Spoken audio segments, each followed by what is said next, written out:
Hello my friends, कैसे हो दोस्तों। एक वक्त ऐसा हुआ करता था जब हमारे पास इतना काम होता था कि हमें खुद के लिए भी टाइम नहीं मिलता था। और अब वक्त बदल गया है, अब हमारे पास सिर्फ टाइम ही टाइम है, करने के लिए कुछ भी नहीं है। तो दोस्तों, क्यों ना ऐसे टाइम का हम सही इस्तेमाल करें, सही उपयोग करें, ताकि हम हमारे जो कंप्यूटर की फील्ड है उसके अंदर कुछ ना कुछ नया सीख सकें।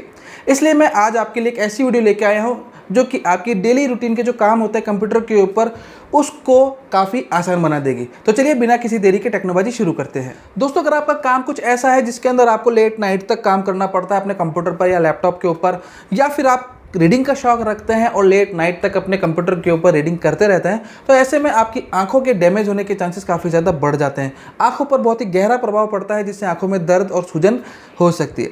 माइक्रोसॉफ्ट को इसका पता है और इसलिए माइक्रोसॉफ्ट ने इसका सोल्यूशन विंडोज 10 के अंदर दे रखा है। सिंपल है, आपको विंडोज की के साथ में ए को प्रेस करना होगा। यहाँ पर आपको ऑप्शन नजर आएगा नाइट लाइट का ऑप्शन, इसको आपको ऑन करना होगा। जैसे आप इसे ऑन करेंगे तो आपके कंप्यूटर की स्क्रीन कुछ स्लाइटली येलो कलर की हो जाएगी और इसके बाद आपकी आंखों पर पड़ने वाला प्रभाव काफ़ी ज़्यादा कम हो जाएगा, आपकी आंखें नहीं दुखेगी। और नाइट लाइट को डिसेबल करने के लिए वापस से आपको विंडो की के साथ में ए को प्रेस करना होगा और इस नाइट लाइट वाले फंक्शन को ऑफ कर देना होगा। दोस्तों, अगर मैं आपसे कहूं कि आपको एक नया फोल्डर क्रिएट करना है एक लोकेशन के ऊपर, तो आप क्या करेंगे? सिंपल सी बात है, उस लोकेशन पर जाएंगे, राइट क्लिक करेंगे, न्यू में जाएंगे और नया फोल्डर क्रिएट कर देंगे। लेकिन दोस्तों, अगर मैं आपसे कहूं कि आपको एक लोकेशन के ऊपर एक ही टाइम के अंदर एक से ज़्यादा फोल्डर क्रिएट करना है, मान लीजिए 5 या 7 फोल्डर क्रिएट करना है, तो आप कैसे करेंगे? सिंपल है, आपको जिस भी लोकेशन के ऊपर फोल्डर क्रिएट करना है, सबसे पहले आपको उस लोकेशन पे आना होगा। मान लीजिए मैं डाउनलोड वाले फोल्डर के अंदर बनाना चाहता हूं, तो मैं डाउनलोड वाले फोल्डर के अंदर आ गया हूं। ठीक है, अब ये जो ऊपर एड्रेस बार है, इस एड्रेस बार पे मुझे टाइप करना होगा CMD। ठीक है, अब मैंने जो CMD प्रॉम्प्ट यहाँ पर टाइप किया है, उससे क्या हुआ है दोस्तों, जिस भी मैं लोकेशन के ऊपर था, वो लोकेशन ऑटोमेटिक CMD के अंदर इंक्लूड हो गई है। मतलब मेरा जो CMD प्रॉम्प्ट है वो उसी लोकेशन के ऊपर प्रॉम्प्ट कर रहा है। ठीक है, तो अब हमें एक सिंपल कमांड टाइप करनी होगी फोल्डर बनाने के लिए, MD यानी कि मेक डायरेक्टरी। इसके बाद स्पेस देना होगा। अब यहां पर आपको फोल्डर के नाम लिखने होंगे। पहला फोल्डर का नाम लिखना होगा, उसके बाद स्पेस देना होगा, उसके बाद दूसरे फोल्डर का नाम, इसके बाद तीसरे फोल्डर का नाम। इसी तरह से जितने भी आप फोल्डर बनाना चाहते हैं वो फोल्डर का नाम आप देते जाइए और उनके बीच में स्पेस रखना होगा आपको। और इसके बाद आपको एंटर प्रेस करना होगा। जैसे आप एंटर प्रेस करेंगे तो आप देखेंगे कि आपने जो भी फोल्डर का नाम दिया है उस नाम के फोल्डर एक ही साथ क्रिएट हो चुके हैं। दोस्तों, माइक्रोसॉफ्ट ने विंडोज 10 के लिए 21H1 रिलीज हाल ही में अपडेट किया है और इसी के साथ में एक नया फीचर आपको देखने को मिलेगा। सिस्टम ट्रे आइकन के अंदर आपको न्यूज़ एंड इंटरेस्ट का एक ऑप्शन देखने को मिलेगा। जो भी आप इंटरनेट के ऊपर सर्च करते हैं उसके अकॉर्डिंग ये एक हिस्ट्री तैयार करता है और उससे रिलेटेड आपको ये न्यूज़ दिखाता है। यहाँ पर आपको ये ऑप्शन देखने को मिल जाएगा। आप चाहे तो मैनेज इंटरेस्ट पे क्लिक करके इस हिस्ट्री को मैनेज कर सकते हैं, अपने इंटरेस्ट को मैनेज कर सकते हैं। और सिंपली है, अगर आप इस फंक्शन को बंद करना चाहते हैं तो यहाँ पर आपको टास्क बार पे राइट क्लिक करना होगा। यहाँ पर आपको न्यूज एंड इंटरेस्ट का ऑप्शन नजर आएगा और यहाँ से आप इसे टर्न ऑफ कर सकते हैं। दोस्तों, अगर आप कुछ ऐसा काम कर रहे हैं जो आप नहीं चाहते कि कोई और व्यक्ति देखे उसे, और मान लीजिए आपके काम करते समय कोई दूसरा व्यक्ति अचानक से आपके सामने आ जाता है और आप उसे नहीं बताना चाहते कि आप क्या काम कर रहे थे, तो विंडोज 10 के अंदर वर्चुअल डेस्कटॉप का ऑप्शन आपके लिए बहुत ही ज़्यादा उपयोगी साबित हो सकता है। दोस्तों, हमारे साथ कई बार ऐसा होता है कि हम बहुत सारे एप्लीकेशंस ओपन कर लेते हैं, बहुत सारे टैब्स ओपन कर लेते हैं, जिससे हमारा जो डेस्कटॉप है वो काफ़ी ज़्यादा भर जाता है। और एक साथ इतने सारे टैब और टास्क ओपन करने की वजह से जो हमारा डेस्कटॉप है वो फुल हो जाता है और हमें काम करने के लिए फ्रेश डेस्कटॉप की ज़रूरत होती है। तो ऐसे में आपको क्या करना होगा, कंट्रोल के साथ में आपको विंडो की को प्रेस करके रखना होगा और इसके बाद एक बार डी बटन को प्रेस करना होगा। जैसे ही आप ये कमांड प्रेस करेंगे तो आप देखेंगे कि आपका जो पुराना डेस्कटॉप था वो स्लाइड होकर के पीछे चला गया है और एक फ्रेश डेस्कटॉप आपके सामने आ गया है। इस तरह से आप जितनी बार भी कंट्रोल के साथ में विंडो की को प्रेस करके रखेंगे और डी को प्रेस करेंगे तो एक फ्रेश डेस्कटॉप आपके सामने हाजिर हो जाएगा।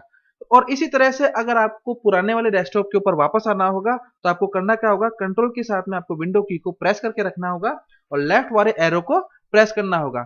और इसी तरह से जितने आपने टैब ओपन कर रखे होंगे उतनी बार आपको आगे पीछे आने के लिए आपको लेफ्ट और राइट एरो का इस्तेमाल करना होगा कंट्रोल और विंडोज की के साथ में। अब बहुत सारे वर्चुअल डेस्कटॉप अगर आपने ओपन कर लिए हैं तो आपको इन्हें बंद भी करना पड़ेगा। तो बंद करने के लिए सिंपल है, आपको करना क्या होगा, विंडो की के साथ में आपको एक बार टैब प्रेस करना होगा।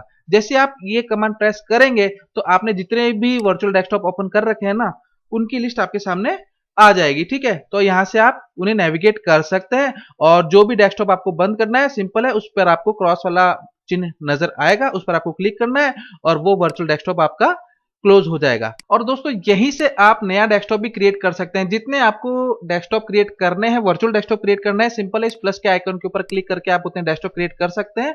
और क्लोज करने के लिए तो मैंने आपको बता ही दिया है, इसको क्लोज करना होगा।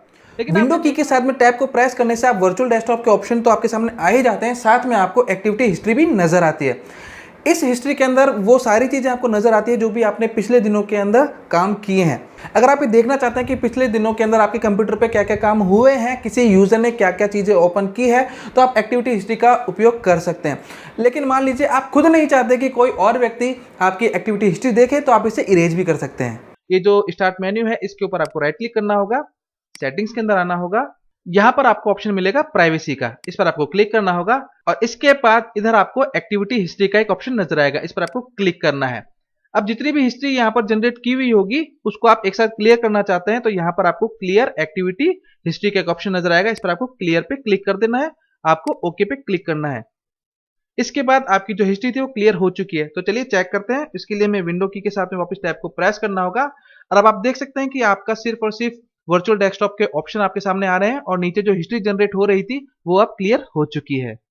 और दोस्तों अगर आप चाहते ही नहीं है कि आप जो भी काम कर रहे हैं उसकी हिस्ट्री जनरेट हो, तो सिंपल है, यहाँ पर आपको जो एक्टिविटी हिस्ट्री नजर आ रही है, इस वाले टिक को आपको अनचेक कर देना होगा। अब आपकी हिस्ट्री जनरेट ही नहीं होगी। दोस्तों आपने देखा होगा कि लोग अक्सर टेम्पररी फाइल्स को डिलीट करते रहते हैं। आखिर ऐसा करते क्यों हैं?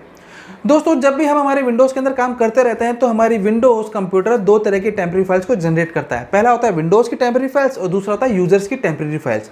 दोस्तों इन टेम्पररी फाइल्स को क्लियर करते रहना काफ़ी ज़्यादा ज़रूरी होता है। पहली तो चीज़ ये कि इससे हमारा जो हार्ड डिस्क का फ्री स्पेस है वो बना रहता है, और दूसरा कि कई बार हमारा जो सिस्टम बहुत ज़्यादा स्लो हो जाता है और टेम्पररी फाइल्स को क्लियर करने की वजह से ये वापस अपने पहले वाली स्पीड के अंदर भी आ जाता है। तो चलिए देखते हैं कि आप किस तरह से इन दोनों टेम्पररी फाइल्स को क्लियर कर सकते हैं। तो विंडो की के साथ में आप आर प्रेस कर सकते हैं रन कमांड को ओपन करने के लिए, या फिर आप चाहें तो सर्च बटन के ऊपर रन को भी सर्च कर सकते हैं, ठीक है। और इसके बाद आपको रन कमांड ओपन करनी होगी। अब यहाँ पर आपको सबसे पहले हम यूजर की जो हिस्ट्री है उसे डिलीट करेंगे, जो टेम्पररी फाइल है उसे डिलीट करेंगे। तो इसके लिए यहाँ पर हमें टाइप करना होगा %TEMP और %। ये कमांड हमें यहाँ पे टाइप करनी होगी और इसके बाद एंटर करना होगा। अब इसके बाद यूजर की जितनी भी टेम्प फाइल्स जनरेट हो रखी होगी वो सब आपके सामने आ जाएगी। इसके बाद आपको कंट्रोल A करके इन्हें सबको सिलेक्ट करना होगा और सिंपल इसे डिलीट कर दीजिए। हो सकता है कुछ फाइलें इसमें से डिलीट ना हो, तो कोई दिक्कत वाली बात नहीं है, आप उन्हें स्किप कर सकते हैं, कोई दिक्कत वाली बात इसमें नहीं है, ठीक है। तो स्किप के बटन के ऊपर क्लिक कर दीजिए और स्किप कर दीजिए। अब ये तो हुई यूजर की टेम्पररी फाइल्स। दोस्तों विंडोज भी टेम्पररी फाइल्स जनरेट करता है, उसके लिए हमें क्या करना होगा, उसके लिए हमें वापस से रन कमांड को ओपन करना होगा। पिछली बार हमने % लिखा था, इस बार हम सिर्फ TEMP लिखेंगे, ठीक है, और एंटर पे क्लिक करना होगा। अब ये जो फाइल्स नजर आ रही है ये विंडोज की टेम्पररी फाइल्स है, इन्हें भी आपको सेलेक्ट करना होगा और डिलीट कर देना होगा। अगर कोई वार्निंग आती है तो आपको कंटिन्यू कर देना होगा, और कोई फाइल अगर डिलीट नहीं होती तो सिंपल आपको स्किप पे क्लिक कर देना होगा, और इस तरह से आप अपनी टेम्पररी फाइल्स को क्लियर कर सकते हैं। दोस्तों बहुत बार ऐसी सिचुएशन हमारे सामने आ जाती है जिसके अंदर हमें दो फोल्डर को आपस में कंपेयर करना होता है या फिर दो ड्राइव्स को आपस के अंदर कंपेयर करना होता है। ऐसे में विंडोज़ का स्प्लिट स्क्रीन या फिर साइड बाय साइड विंडो वाला ऑप्शन काफ़ी ज़्यादा इंपॉर्टेंट हो सकता है। देखिए दोस्तों यहाँ पर आपको दो अलग अलग फोल्डर नजर आ रहे हैं। अब इन दोनों को साइड बाय साइड जचाने के लिए या फिर स्प्लिट स्क्रीन के तौर पर इन्हें सेट करने के लिए आपको करना क्या होगा, माउस को आपको ऊपर की तरफ लेके जाना होगा और लेफ्ट क्लिक को प्रेस करके रखना होगा, और इसे ड्रैग करते हुए इस तरह से लेफ्ट हैंड साइड पे या फिर राइट हैंड साइड पर इसे ड्रॉप कर देना होगा। जैसे ही आप पहली वाली विंडो को ड्रॉप करेंगे ना, तो सेकंड वाली विंडो ऑटोमेटिक जो है वो छोटी हो जाएगी, और जैसे आप इस पे एक बार क्लिक करेंगे ना तो ऑटोमेटिक जो दूसरी वाली विंडो है या फोल्डर है ना वो स्प्लिट स्क्रीन के तौर पर सेट हो जाएगा। दोस्तों माइक्रोसॉफ्ट अपनी विंडोज 10 के लिए टाइम टू टाइम पर अपडेट देता रहता है, सिक्योरिटी पैचेस देता रहता है और नए नए रिलीज देता रहता है। जब हमारी विंडोज़ को हम रेगुलर अपडेट करते हैं दोस्तों, तो उसके अंदर जो पुरानी विंडोज़ की फाइल्स होती है वो इकट्ठी होती रहती है। ऐसे में हमारी जो हार्ड डिस्क होती है, सी ड्राइव होता है, उसका जो पार्टीशन है वो फुल होता रहता है। ऐसे में हमें ज़रूरत होती है जो पुरानी इंस्टॉलेशन की अपडेट्स की जो फाइल है उन्हें क्लियर करने की। तो चलिए देखते हैं कि आप किस तरह से पुरानी विंडोज़ की अपडेट फाइल्स को क्लियर कर सकते हैं। विंडोज अपडेट की वेस्ट फाइल को क्लियर करने के लिए आपको सी ड्राइव के ऊपर राइट क्लिक करना होगा, प्रॉपर्टीज में आना होगा, यहाँ पर आपको ऑप्शन नजर आएगा डिस्क क्लीनअप का, इस पर आपको क्लिक करना है। इसके बाद आपको ऑप्शन नजर आएगा क्लीन अप सिस्टम फाइल्स, इस पर आपको क्लिक करना है। अब इसके बाद आपके सामने कुछ इस तरह के ऑप्शन आ जाएंगे दोस्तों। अब देखिए सबसे ऊपर आ रहा है विंडोज अपडेट क्लीनअप, तकरीबन ये 4.25 GB का जो क्लीनअप है ये है। और इसके बाद यहाँ से आपको जो जो भी चीजें टिक करनी है, जिन्हें आप डिलीट करना चाहते हैं, सिंपल है, आपको यहाँ से उन्हें टिक कर देना होगा और इसके बाद आपको ओके बटन पे क्लिक करना होगा। और इसी के साथ आप देखेंगे कि जो विंडोज की टेम्पररी फाइल्स थी जो कि अपडेट के दौरान आपके सिस्टम के अंदर फ्री स्पेस को कवर करके रख रखी थी, वो अब डिलीट हो जाएगी और आपके सी ड्राइव के अंदर से कुछ स्पेस फ्री हो जाएगा।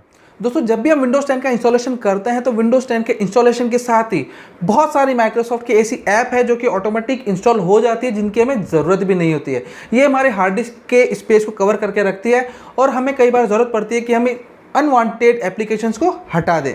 माइक्रोसॉफ्ट के डिफॉल्ट ऐप को अनइंस्टॉल करने के लिए स्टार्ट मेन्यू पर राइट क्लिक करके सेटिंग्स पे आना होगा। यहाँ आपको ऑप्शन नजर आएगा ऐप्स का, इस पर आपको क्लिक करना होगा और इसके बाद आपके सिस्टम के अंदर जितनी भी माइक्रोसॉफ्ट की और थर्ड पार्टी ऐप्स आपने इंस्टॉल कर रखी है उनकी लिस्ट आपके सामने आ जाएगी। अब इस लिस्ट के अंदर से आपको वो सॉफ्टवेयर छांट लेने होंगे जो कि आपको अनइंस्टॉल करने हैं। इसके बाद सॉफ्टवेयर के ऊपर आपको क्लिक करना होगा। यहाँ पर आपको अनइंस्टॉल का ऑप्शन नजर आएगा, इस पर क्लिक करके आप माइक्रोसॉफ्ट के डिफॉल्ट ऐप्स को भी अनइंस्टॉल कर सकते हैं। तो आई होप दोस्तों आप अपने फ्री टाइम का सही इस्तेमाल कर पाएंगे और इस वीडियो के माध्यम से आपको काफ़ी ज़्यादा हेल्प मिली होगी। तो दोस्तों आज की वीडियो के लिए बस इतना ही, मुलाकात होगी अगली वीडियो में फिर किसी टेक्निकल टॉपिक के साथ। तब तक इजाज़त दीजिएगा, गुड बाय।